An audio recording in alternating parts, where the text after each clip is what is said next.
Na 19. ročníku malej krajskej scénickej žatvy ochotníckych divadelných súborov Košického kraja v Trebišove bojovalo o postup na celoštátnu súťaž 8 neprofesionálnych kolektívov. Umeleckým talentom a pripravenými replikami v naštudovaných hrách obohatili ochotníci divákov v Mestskom kultúrnom stredisku v Trebišove. Divadlo Pri fontáne z Michaloviec odohralo jemnú paródiu na súťaže krásy, v ktorých je kult ženského tela rozhodujúcim dôvodom úspechu. Ľudze, majte rozum. Ja skočím, ale na či budú skákať zostať. Chceli sme poukázať na to, aby sa ženy komfortne cítili tak, ako sú, pochopiteľne, aby niečo preto aj robili, ale aby ten mýtus ženskej krásy cez miery, cez parametre, aby na tú chvíľu padol. Veselohra Superžena s 20 hercami sa obecenstvu páčila, čoho dôkazom bolo aj jeho interaktívne zapájanie sa do hry. Ja si myslím, že je tak strašne veľa stresu okolo nás, toľko napätia, možno aj nevraživosti, a tu sme chceli dokázať, že naozaj dá sa tým smiechom veľa vecí vyriešiť. Divadelné dosky počas Divadelného Trebišova 2016 patrili aj súboru Janka Borodáča z Plechotíc a prezentovať sa na krajskej divadelnej súťaži prišlo tiež Divadlo hudby z Košíc. Priestor na javisku využili ochotníci divadla Milénium, ktoré pôsobí pri mestskej časti Košice Staré mesto.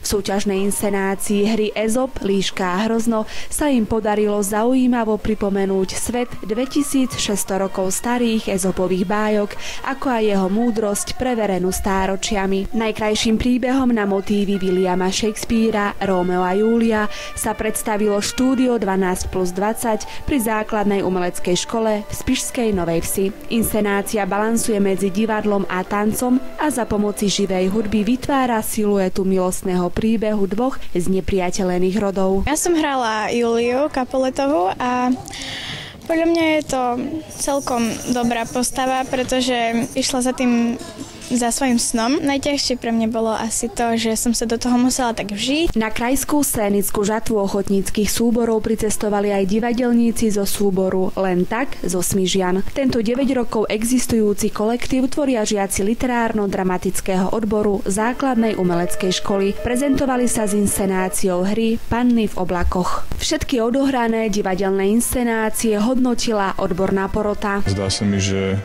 ochotnícke divadlo je životaschopné. Mnohé súbory robia minimálne pre regionálnu kultúru veľmi zásadnú prácu. Myslím si, že by bolo fajn, keby sa divadelníci zo súborov, ktoré sme videli, konfrontovali s nejakými súčasnými podobami divadla viac a dostali možnosť, čo pochopiteľne nie je jednoduché v ochotníckom prostredí, školiť sa alebo stretávať sa s profesionálnymi tvorcami súčasného divadla. Krajská divadelná prehliadka sa uskutočnila s finančnou podporou Fondu na podporu umenia. Jej organizátorom bolo Múzeum a Kultúrne centrum Južného Zemplína v Trebišove. Porota udelila prvé miesto v kategórii divadla dospelých divadlu G Trebišov, ktoré pocestuje na celoštátnu postupovú prehliadku Belopotockého Mikuláš do Liptovského Mikuláša. Divadelníci uspeli s politickou veselohrou Čaj u pána senátora, ktorú režíroval doktor Julius Galgan. V kategórii divadla mladých sa víťazom stal divadelný súbor Dramatera